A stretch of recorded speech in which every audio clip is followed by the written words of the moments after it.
Asterisk. She thought I'd never find out, that I'd keep smiling, raising our kids, while she slipped away a few times a week to screw her high school ex. But I did find out, and not only did she lose me, her secret lover, he lost his family, his job, and his home. Asterisk. If you've ever been cheated on, underestimated, or betrayed, this story is for you. Smash that like button, subscribe, and stick around, because this isn't just a story of infidelity. It's a lesson in how quiet men can hit the hardest when it matters. Let me take you back to the early 2000s, when cell phones were dumb and AOL was still a thing. Life was simpler, or at least it seemed like it. I was married with 2 little kids, 4 and 6 years old, still young enough to need us, but old enough to speak. And it was through them that I first started noticing something off. They'd talk about going to Grandma and Grandpa's house. During the day, my wife's parents. Nothing strange on the surface, right? Except they lived 90 minutes away. And somehow, my wife was taking them there 2 or 3 times a week, on days she wasn't even working her part-time job. Something wasn't adding up. That drive alone was 3 hours round trip. Why so often?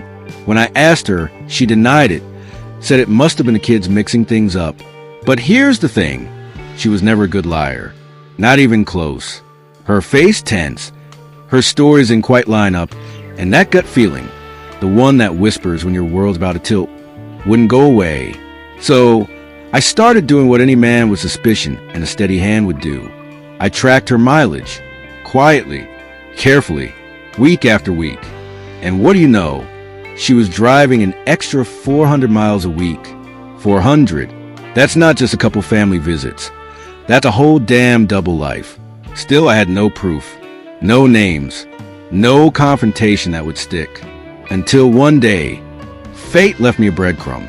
She had written her AOL password on a sticky note and left it on the desk. Right there. Like the universe itself had had enough of her lies. I hesitated for maybe 3 seconds. Then I logged in, and what I found wasn't vague. It wasn't emotional. It was blunt, raw, and detailed. She was emailing her college best friend about how she'd been sleeping with her high school ex. No shame, no remorse, just casual gossip.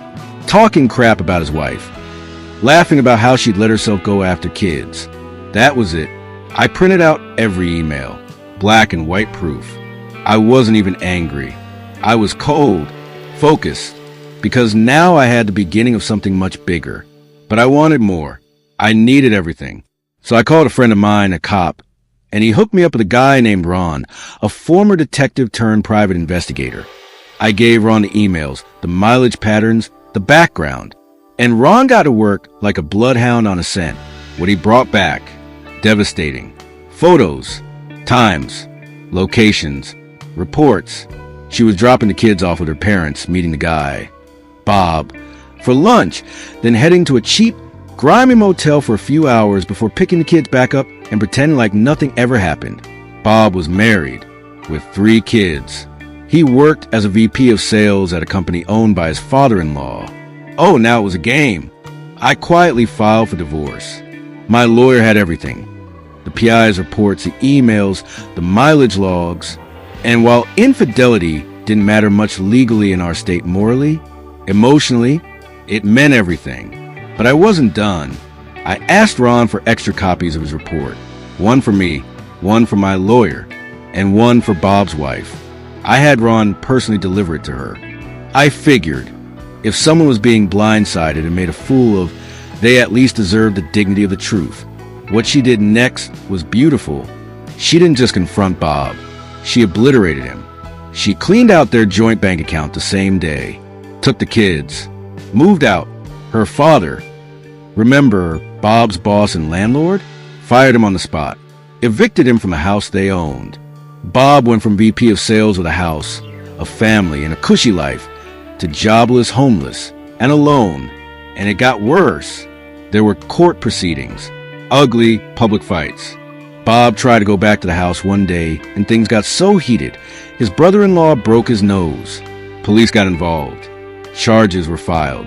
There were restraining orders, even some jail time. Eventually, Bob disappeared, vanished from the internet. moved out of state. Last I heard, his ex-wife took over her dad's company and did just fine without him.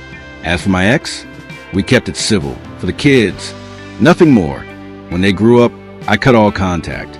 Not out of hate, but out of peace. I don't need her in my life. I never did. Some betrayals don't deserve screaming matches. Some wounds don't need bandages. They need consequences. Real ones. And sometimes the best revenge is letting karma do the dirty work, while you walk away with your dignity intact. If this story hit you in the gut or made you want to stand up and clap, smash that like button and subscribe for more wild Reddit revenge stories. And let me know in the comments what's the most satisfying revenge you have ever seen. Until next time, don't get mad. Get smart.